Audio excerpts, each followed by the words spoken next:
Hey everyone, welcome back to Integrative Psychonautics. I hope you're doing well out there. In today's video, I want to talk about something a bit different. So this is another video in my series about alternate ways of using psychedelics for healing and personal growth, where in this video, we're going to be talking about how to use psychedelics to break down some of your cultural conditioning, break down some of the limiting beliefs or some of the stuff that's been programmed into you that really doesn't serve you. So if that interests you, watch on.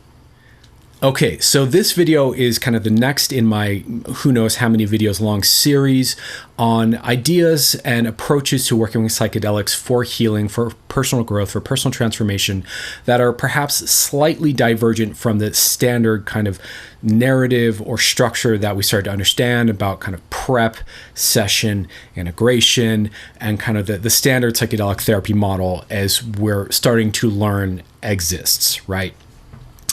In particular, this is kind of following on the tails of a recent video I did, which I will try to leave a link here or here. I forget one of these sides. I'll leave a card above here, where I recently was talking about how we could do kind of reverse integration. In other words, we could do work in the prep phase that could then be imported into the psychedelic session. The psychedelic session can be used as a way to kind of deepen and more thoroughly wire in the growth and the healing that was done in the kind of work before the session.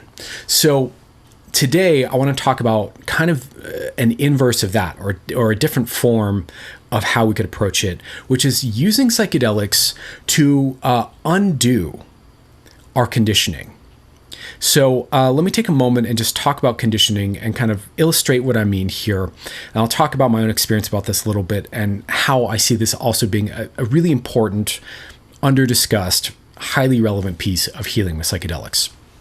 So by conditioning, what do I mean? Okay, so conditioning is essentially this process we go through of learning whatever it is that we're going to learn through typically experience, but sometimes through repetition of reading or seeing.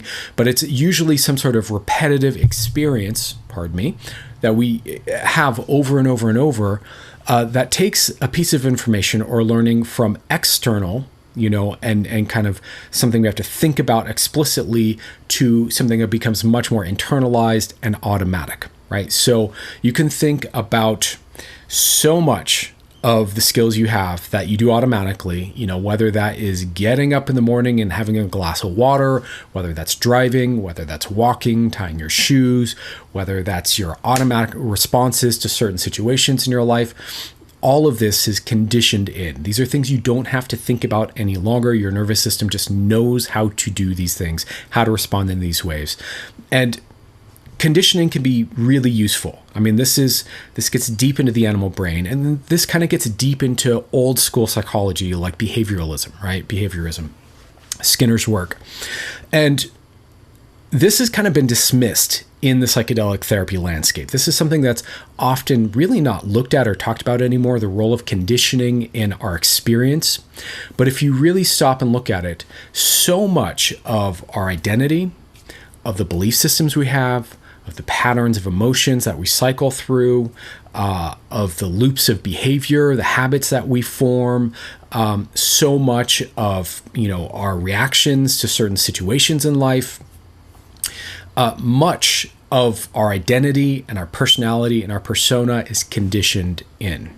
It was acquired through repetition over time, and has been wired into such habitual, automatic doing that we often, associate these patterns with who I am or how I am or this is me, right? So a lot of times as we're growing up, we are socialized. Every one of us goes through a process of socialization in our families, in our cities, in our towns, in our local cultures, in the countries we grow up in, where we are essentially going through a process of cultural conditioning to make us functional members of our society, right?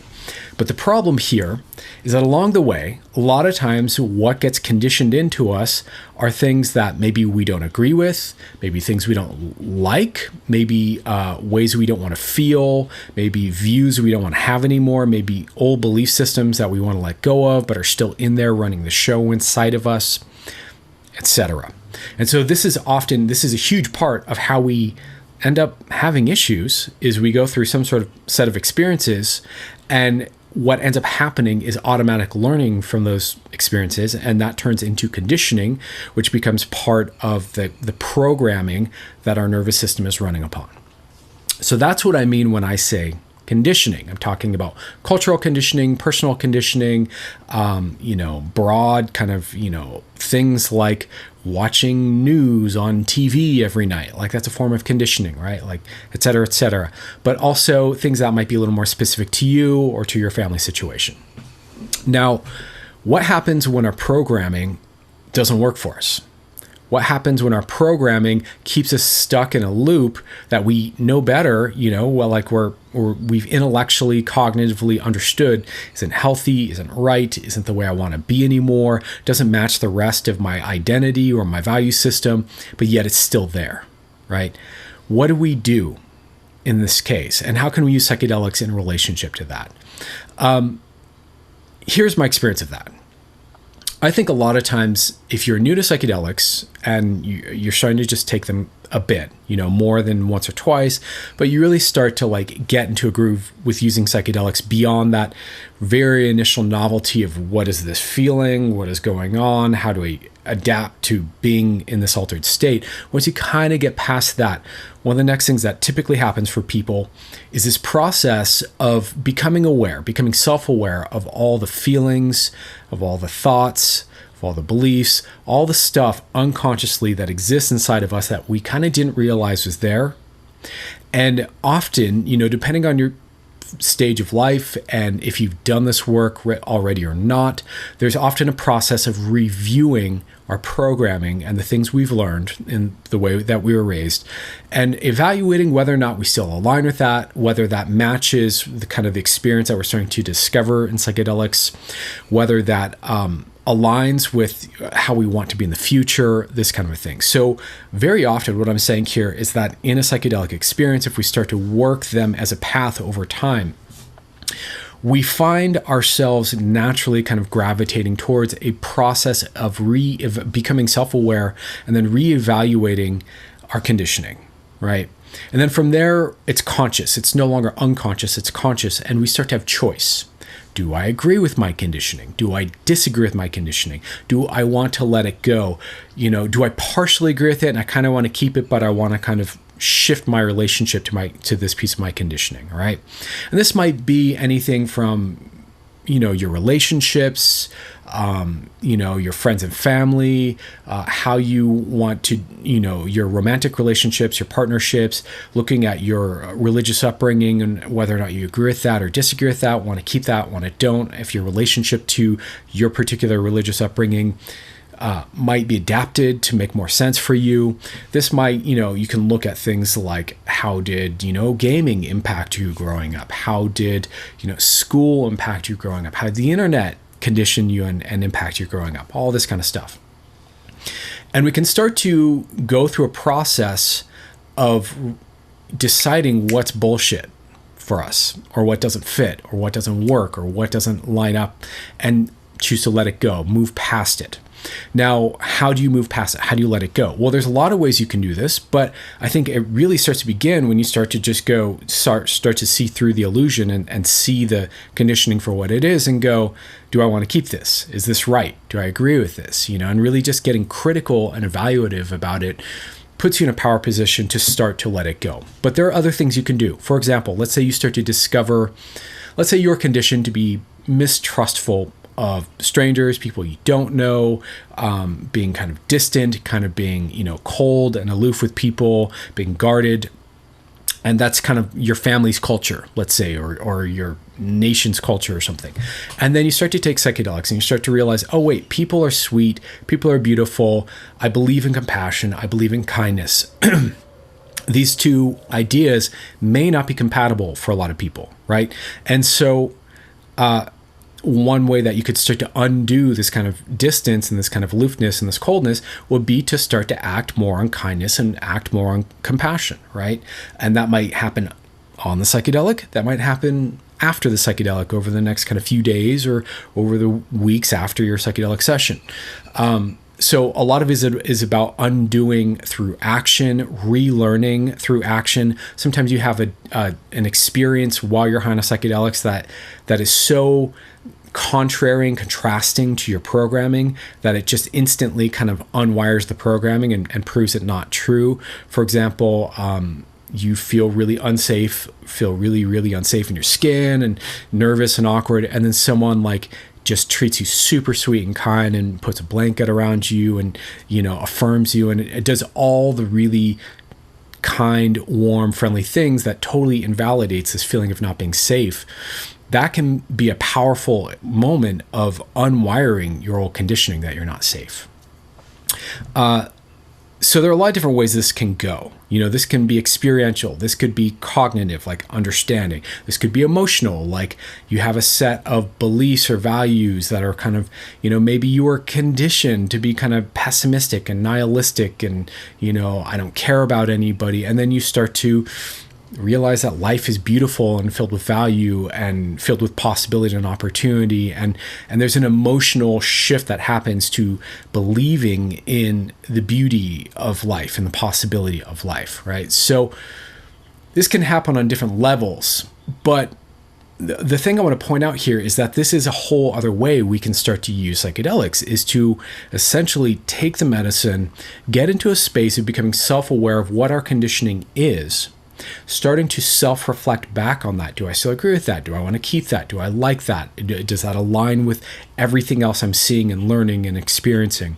And then from that place of self-reflection, we can, make decisions, let things go, create new behavior patterns, create new visions of what's possible for ourselves, create new sets of values, create new sets of ways we want to behave, and then start living into that, start acting that out.